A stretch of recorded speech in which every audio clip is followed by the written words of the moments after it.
नमस्कार दोस्तों, जय हिंद। स्वागत है आपका आपके अपने ही चैनल पाठशाला विद के में। देखिए दोस्तों, बिहार पुलिस के लिए मैं कंटिन्यू क्लास आपको दे रहा हूं। उसी के क्रम में आज जो क्लास है इसमें आपको 50 अति महत्वपूर्ण प्रश्न दिखाई देंगे जो कि बिहार पुलिस के दृष्टिकोण से बहुत ही महत्वपूर्ण होंगे।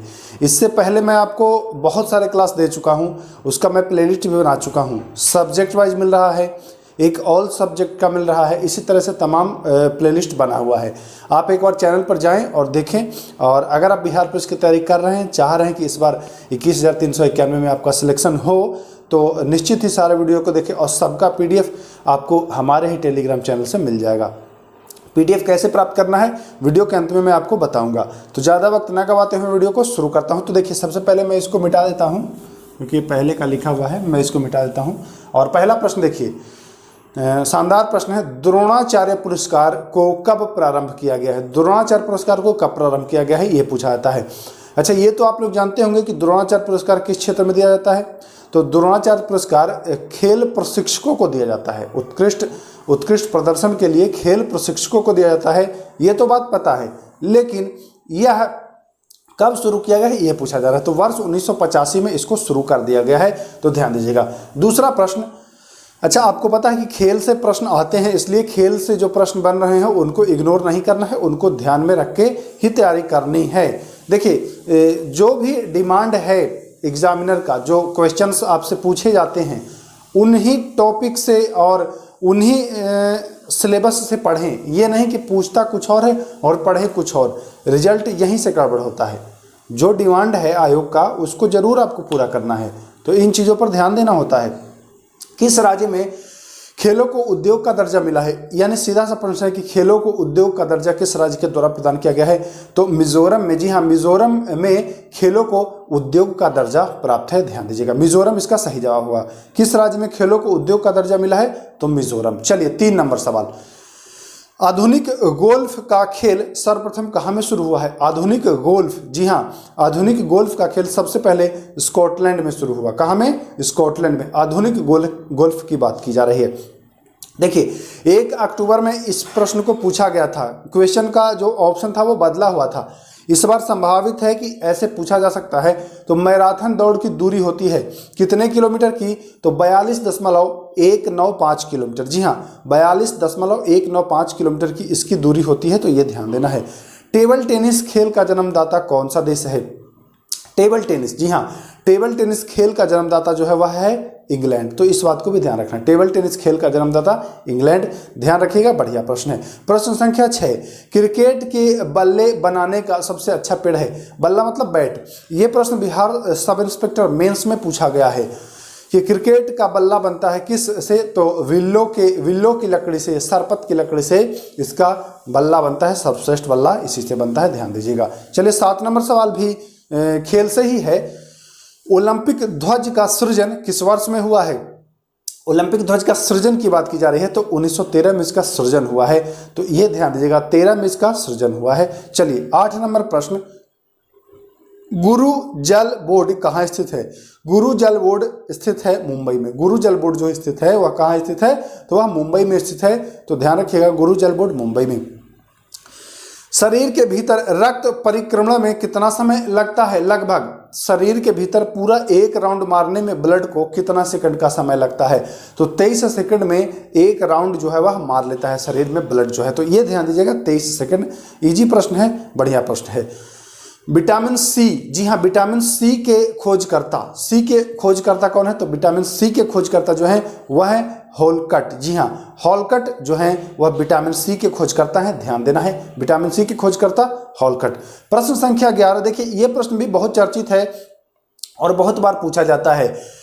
डीपीटी, बच्चों को लगाए जाने वाला जो टीका होता है डीपीटी का फुल फॉर्म क्या है? तो डीपीटी का फुल फॉर्म ध्यान रखिएगा, डिप्थीरिया, पर्ट्यूसिस और टेटनस। जी हाँ, डिप्थीरिया, पर्ट्यूसिस और टेटनस इसका फुल फॉर्म हो जाता है, तो यह ध्यान देना है आपको, डिप्थीरिया, पर्ट्यूसिस और टेटनस। चलिए, किसे आधुनिक रसो चिकित्सा का पिता कहा जाता है? किसे आधुनिक रसो चिकित्सा का पिता कहा जाता है? इसको कहा जाता है, ध्यान देना है। चलिए, किस सिंड्रोम के गड़बड़ी से मंगोलिज्म हो जाता है? मंगोलिज्म होने का कारण है तो यह है डाउन सिंड्रोम। कौन सा? डाउन सिंड्रोम के कारण मंगोलिज्म हो जाता है। इसमें नाक, ये सब नाक कान ये सब चपटा टाइप का, नाक कान आँख ये सब चपटा हो जाता है, इसे मंगोलिज्म भी कहा जाता है। तो यह डाउन सिंड्रोम की वजह से होता है। किस सिंड्रोम की वजह से पुरुषों का स्तन स्त्रियों के समान विकसित हो जाता है? बहुत सारे पुरुषों को आपने देखा होगा कि उनका जो स्तन है, उनका जो चेस्ट है वो स्त्रियों के जैसा हो जाता है। तो इसमें कौन सा सिंड्रोम कार्य करता है? किस सिंड्रोम की वजह से ऐसा होता है? तो क्लेनीफेल्टर सिंड्रोम। जी हाँ, क्लेनीफेल्टर सिंड्रोम की वजह से ऐसा होता है। पुरुषों का जो स्तन होता है वह स्त्रियों के समान विकसित हो जाता है। 15 नंबर सवाल, रेबीज का टीका एवं दूध का पाश्चराइजेशन की खोज किसने की थी? रेबीज का टीका, जी हाँ, रेबीज का टीका आपको पता है कि कुत्ता के काट लेने से रेबीज नामक बीमारी होती है। तो यही रेबीज का टीका है ये। और ये दूध का पाश्चराइजेशन जो किया जाता है, इसकी खोज लुई पाश्चर ने की है। किसने की है? लुई पाश्चर ने। इन दोनों की खोज लुई पाश्चर ने करी है। बच्चों को डीपीटी उन्हें बचाता है। अभी डीपीटी का फुल फॉर्म आपसे पूछा गया था। अब पूछ रहा है कि बच्चों को डीपीटी किससे बचाता है? तो डिप्थीरिया, काली खांसी और टीटनेस, 3 बीमारी से बचाता है। डिप्थीरिया, काली खांसी और टीटनेस से बचाता है। चलिए आगे, पांडु रोग किस विटामिन की कमी से होता है? पांडु रोग होता है विटामिन B12, जिसमें आपको कोबाल्ट मिल जाता है। साइनोकावालामिन इसका नाम है, रासायनिक नाम साइनोकावालामिन या B12 आप कह लीजिए। तो पांडु रोग जो है वह B12 की कमी से होता है, साइनोकावालामिन की कमी से होता है। और ये भी प्रश्न बनता है कि किस विटामिन में कोबाल्ट पाया जाता है? तो विटामिन B12 में कोबाल्ट पाया जाता है, ध्यान दीजिएगा। 18 नंबर प्रश्न, राष्ट्रीय पोषण एवं अनुसंधान संस्थान कहाँ में है? राष्ट्रीय पोषण एवं अनुसंधान संस्थान जो है वह हैदराबाद में है। जी हाँ, राष्ट्रीय पोषण अनुसंधान संस्थान जो है वह कहाँ में है? हैदराबाद में, ध्यान दीजिएगा। प्रश्न संख्या 19, 1 ग्राम ग्लूकोज के पूर्ण ऑक्सीकरण में से कितने ऊर्जा प्राप्त होती है? तो 1 ग्राम ग्लूकोज के पूर्ण ऑक्सीकरण से 4.2 किलो कैलोरी ऊर्जा जो है वह प्राप्त होती है, ध्यान दीजिएगा। 20 नंबर सवाल है, बढ़िया प्रश्न है, देखिए इंपॉर्टेंट प्रश्न है, पूछता है ये, एक ग्लूकोज अणु का ग्लाइकोसिस में विघटन के फलस्वरूप कौन सा अम्ल बनता है? तो पायरुविक अम्ल के 2 अणु बनते हैं, ये भी ध्यान देना है। कौन सा बनता है? पायरुविक अम्ल के 2 अणु। अनॉक्सी श्वसन के अंत में बनता है। अनॉक्सी श्वसन जो होता है उसके अंत में भी क्या बनता है? तो उसके अंत में भी पायरुविक अम्ल ही बनता है। जी हाँ, अनॉक्सी श्वसन के भी अंत में क्या बनता है भैया? तो पायरुविक अम्ल ही बनता है, ये भी ध्यान देना है। चलिए 22 नंबर सवाल, श्वसन के दौरान ली गई वायु में कार्बन डाइऑक्साइड का कितना प्रतिशत होता है? जब श्वसन आप सांस लेते हैं तो उस समय जो वायु लेते हैं उसमें कार्बन डाइऑक्साइड का कितना प्रतिशत होता है, ये पूछ रहा है। तो मात्र 0.03% ही हम लोग कार्बन डाइऑक्साइड को लेते हैं। ऐसा क्यों लेते हैं? अच्छा, ऐसा क्यों लेते हैं, देखिए वायुमंडल में जितना कार्बन डाइऑक्साइड रहेगा उतना ही लेंगे ना, तो वायुमंडल में भी कार्बन डाइऑक्साइड की मात्रा यही है 0.03। अब आप सांस लेते हैं तो छान के तो नहीं लेते हैं कि कार्बन डाइऑक्साइड को अलग छाट दिए और इसको नाइट्रोजन को अलग छाट दिए, ऐसा तो नहीं करते हैं। जो है वो ले लेते हैं, तो जितना वायुमंडल में मौजूद रहेगा वही लेंगे। सीधी सी बात है कि 0.03% है तो उतना ही लेते हैं, ये भी ध्यान दीजिए। 23 नंबर, यह शुक्राणुओं का संग्रह स्थान है। यह शुक्राणुओं का संग्रह स्थान है, तो अधिवृषण जो है वह शुक्राणुओं का संग्रह स्थान है। अधिवृषण शुक्राणुओं का संग्रह स्थान है, ध्यान देना है। जी हाँ, अधिवृषण शुक्राणुओं का संग्रह स्थान है। देखिए बढ़िया प्रश्न है। अब आपको लगता होगा कि ऐसे प्रश्न थोड़ी बनते हैं, तो ऐसे प्रश्न ही बनते हैं, ऐसे प्रश्न ही बनते हैं, ध्यान दीजिएगा। चलिए अगले प्रश्न की ओर चलते हैं। प्रश्न संख्या 24, प्रश्न संख्या 24 को चलते हैं। क्लोरोफिल के केंद्र में किसका एक परमाणु होता है? तो क्लोरोफिल के केंद्र में मैग्नीशियम का परमाणु होता है। किसका? मैग्नीशियम का परमाणु होता है, तो ध्यान दीजिएगा। चलिए, किस समूह को वनस्पति जगत का उभयचर वर्ग भी कहा जाता है? किस समूह को कहा जाता है वनस्पति जगत का उभयचर वर्ग? तो ब्रायोफाइटा। जी हाँ, ब्रायोफाइटा को वनस्पति जगत का एम्फीबियंस या उभयचर वर्ग कहा जाता है, ध्यान दीजिएगा। ब्रायोफाइटा को वनस्पति जगत का एम्फीबियंस या उभयचर वर्ग। उभयचर उसी का हिंदी है, एम्फीबियंस का ही हिंदी है उभयचर। तो ब्रायोफाइटा जो समूह है उसको उभयचर वर्ग भी कहा जाता है वनस्पति जगत का। चलिए 26 नंबर, प्रत्येक गुणसूत्र में जेली के समान एक गाढ़ा भाग होता है जिसे क्या कहा जाता है? प्रत्येक गुणसूत्र में जेली के समान एक गाढ़ा भाग होता है जिसे मैट्रिक्स कहा जाता है। क्या कहा जाता है? मैट्रिक्स, ध्यान दीजिएगा। चलिए अर्धसूत्री विभाजन की खोज किसने की थी? अर्धसूत्री विभाजन जो है उसकी खोज बीजमैन के द्वारा की गई। किसके द्वारा? बीजमैन के द्वारा अर्धसूत्री विभाजन की खोज की गई है। वाटर गैस, देखिए अब यहां से कुछ शॉर्ट क्वेश्चंस हैं जो कि एग्जाम में पूछ दिया जाता है और आप फिर गड़बड़ा जाते हैं, तो ध्यान दीजिएगा। ये यहां से जो प्रश्न स्टार्ट हैं, कुछ प्रश्न वो ज्यादा इंपॉर्टेंट है। वाटर गैस कहलाता है तो CO प्लस H2, H2O से जल बनता है, तो आपको याद रखना है CO प्लस H2, H2 यानी जल, ऐसे। तो वाटर गैस CO यानी monoxide, carbon monoxide plus H2 से वाटर गैस का निर्माण होता है। Producer gas CO plus N2, water gas में H2 है और प्रोड्यूसर गैस में CO प्लस N2 है, ये ध्यान देना है। किसे आयल ऑफ विट्रॉल कहा जाता है? किसे आयल ऑफ विट्रॉल? तो सल्फ्यूरिक अम्ल को आयल ऑफ विट्रॉल कहा जाता है, ध्यान दीजिएगा। बढ़िया प्रश्न है, ये सारे प्रश्न जो हैं वह एग्जाम में कहीं ना कहीं दिखते हैं। कौन सबसे मजबूत धातु है? स्ट्रॉन्गेस्ट है ना, मजबूत की बात की जा रही है, तो सबसे मजबूत धातु जो है वह है आपका टंगस्टन। जी हाँ, सबसे मजबूत धातु टंगस्टन। ब्रिटेनिया धातु बनता है, ब्रिटेनिया एक धातु है, तो कैसे बनता है? तो यह 3 धातुओं के मिश्रण से बनता है। और वह 3 धातु कौन कौन से हैं? तो वह 3 धातु एंटीमनी, तांबा और टीन। जी हाँ, एंटीमनी, तांबा और टीन, इन तीनों के मिश्रण से ब्रिटेनिया धातु बनता है। सबसे आघातवर्ध धातु, आघातवर्ध मतलब जानते हैं क्या होता है? कि उसको जितना भी पीट सकते हैं, कितना भी पीटते बहुत पतला बनाया जा सकता है। तो सोना जो है यह बहुत ही आघातवर्ध धातु है, इसको पीटते आप बहुत पतला बना सकते हैं, बहुत पतला बना सकते हैं। तो सोना जो है वह सबसे आघातवर्ध धातु है। किसे क्विक सिल्वर के नाम से भी जाना जाता है? तो आपको पता है कि पारा को, जी हाँ, पारा को क्विक सिल्वर के नाम से जाना जाता है। बढ़िया प्रश्न है, पारा को क्विक सिल्वर भी कहते हैं। सबसे अधिक वेधन क्षमता होती है कौन सी किरण में? सबसे अधिक वेधन क्षमता जो है वह गामा किरण में होती है। जी हाँ, सबसे अधिक वेधन क्षमता गामा किरणों की होती है, ध्यान देना। चलिए 36 नंबर सवाल।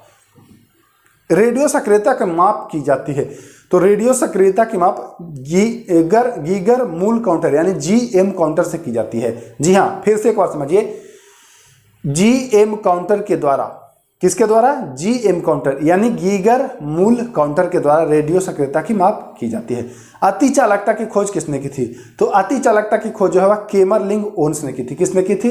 केमरलिंग ओन्स ने की थी अति चालकता की खोज ईस्वी 1911 में। 38 नंबर, निकट दृष्टि दोष में लेंस की गोलाई क्या होती है? अच्छा, निकट दृष्टि दोष में होता क्या है? निकट की वस्तु नजर आएगी, दूर की वस्तु नजर नहीं आएगी। तो निकट की वस्तु जब नजर आती है तो क्यों ऐसा होता है कि लेंस की जो गोलाई है ना वह गोलाई बढ़ जाती है, इस वजह से निकट की वस्तु नजर आने लगती है लेकिन दूर की वस्तु नहीं आती है नजर। निकट दृष्टि दोष, निकट की वस्तु नजर आएगी, लेंस की जो गोलाई है वह बढ़ जाएगी।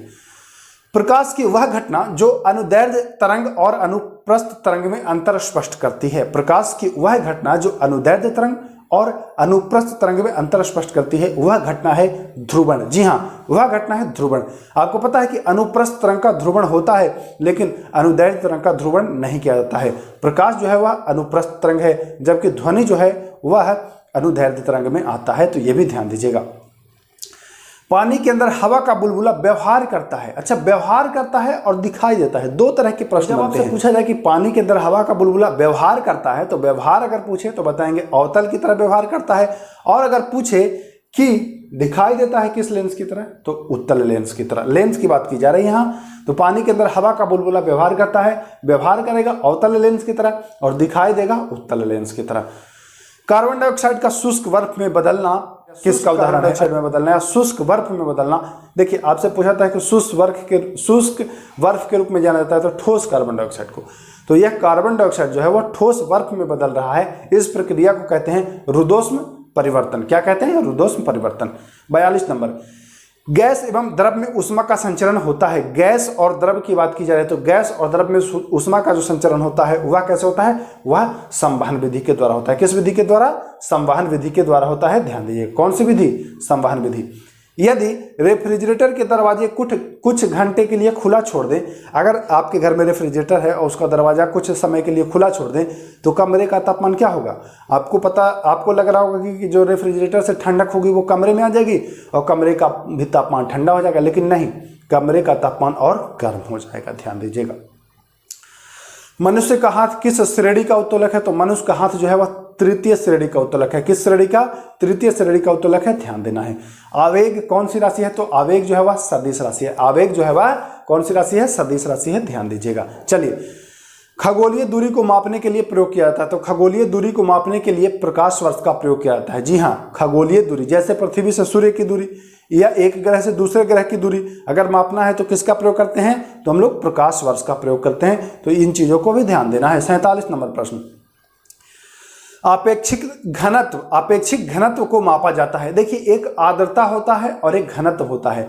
तो घनत्व को जब मापते हैं तो हाइड्रोमीटर, हाइड्रो DRO, और अगर आर्द्रता को मापते हैं तो हाइग्रोमीटर GRO, ठीक ना। हाइग्रो और हाइड्रो ये दोनों ध्यान देना है। अपेक्षित घनत्व तो हाइड्रोमीटर और अपेक्षित आर्द्रता जो है वह हाइग्रोमीटर, ध्यान दीजिएगा। 48 नंबर, इस संशोधन के द्वारा भाषाई आधार पर राज्यों का पुनर्गठन किया गया। वह कौन सा संशोधन है जिस संशोधन के आधार पर राज्यों को भाषाई आधार पर अलग किया गया है? तो वह संशोधन है 7वां संविधान संशोधन, जो कि वर्ष 1956 में हुआ है, ध्यान दीजिएगा। वर्ष 1956 में 7वां संशोधन हुआ है और उसी से राज्यों का भाषाई आधार पर जो है वह पुनर्गठन हुआ है। 49 नंबर, प्रस्तावना में समाजवादी धर्मनिरपेक्ष शब्द जोड़ा गया है। प्रस्तावना में आपको पता है कि अभी तक एक ही बार संशोधन हुआ है। समाजवादी भी जोड़ा गया है, पंथ निरपेक्ष भी जोड़ा गया है ना। और क्या जोड़ा गया है? 3 चीज जोड़ा गया है, समाजवादी, अखंडता और पंथ निरपेक्ष या धर्मनिरपेक्ष, यही। तो इसको किस संविधान संशोधन से जोड़ा गया है? तो 42वें संविधान संशोधन 1976, एकमात्र संशोधन जो हुआ है 42वां संविधान संशोधन प्रस्तावना में। तो ये भी ध्यान देना है आपको, 42वें संविधान संशोधन 1976। आज का आखिरी सवाल, 42वें संविधान संशोधन का संबंध है, 52वें संविधान संशोधन, 52वें संविधान संशोधन का संबंध है किससे? तो 52वें संविधान संशोधन में दल बदल अधिनियम कानून है। जी हाँ, दल बदल अधिनियम कानून जो है, इससे संबंधित दल बदल विरोधी कानून पर ही शिकंजा कसने के लिए यह संविधान संशोधन, 52वां संविधान संशोधन 1985 में लाया गया और इस पर जो है वह कसने के लिए यह संविधान संशोधन लाया गया है। तो 52वां संविधान संशोधन का संबंध किससे है? तो आप बताएंगे कि दल बदल अधिनियम से है। तो यह चीज ध्यान देना है। अच्छा, मैं उम्मीद करता हूं दोस्तों कि वीडियो पसंद आया है और इसके सारे क्वेश्चंस को आप देखेंगे। जैसा कि मैंने आपको शुरुआत में ही बताया था कि PDF आपको कहां से प्राप्त करना है, मैं वीडियो के अंत में बताऊंगा। तो PDF को प्राप्त करने के लिए आपको हमारे टेलीग्राम ग्रुप से जुड़ना होगा। टेलीग्राम पर जुड़ने के लिए आपको कोई चार्ज नहीं देना होता है, बिल्कुल निःशुल्क। वीडियो में दिए गए लिंक से आप टेलीग्राम से जुड़ सकते हैं। वहां जुड़ करके आप PDF प्राप्त कर सकते हैं। PDF मैं आपको इसलिए देता हूं क्योंकि देखिए, अभी तो आप एक बार वीडियो देख लेंगे, फिर वीडियो देखने के बाद रिवीजन के लिए आपको फिर वीडियो देखना पड़ेगा। तो इससे बढ़िया है, वीडियो देखने में आपका 18 से 20 मिनट जाएगा, लेकिन PDF आप 4 से 5 मिनट में देख लेंगे। तो आपका ये समय बचेगा। और सबसे ज़्यादा फायदा क्या होगा कि जब एग्ज़ाम आपका नज़दीक आएगा, एग्ज़ाम डेट जब आपका नज़दीक आएगा, तो वीडियो ना देख करके आप PDF के ही माध्यम से आप अपना रिवीजन कम समय में और बेहतर कर सकते हैं। तो इसी को कहते हैं स्मार्ट तैयारी। अब ये नहीं कि बार बार वीडियो देखेंगे, वही चीज़ पढ़े तो समय फिर बर्बाद होगा। देखिए, अगर समय पर्याप्त है तब तो देखिए, जैसे एग्जाम में समय है अभी 6 महीना तो देखिए, लेकिन आपको पता है कि एग्जाम में समय नहीं है, तो लास्ट समय में आप PDF के ही द्वारा रिवीजन करिएगा तो ज़्यादा फायदा होगा। कम समय में ज़्यादा तैयारी कर पाएंगे। मैं उम्मीद करता हूँ वीडियो आपको अच्छा लगा होगा। तो अगर किसी भी क्वेश्चन में समस्या डाउट है तो कमेंट कर दीजिएगा। फिर मिलते हैं। नमस्कार, जय हिंद।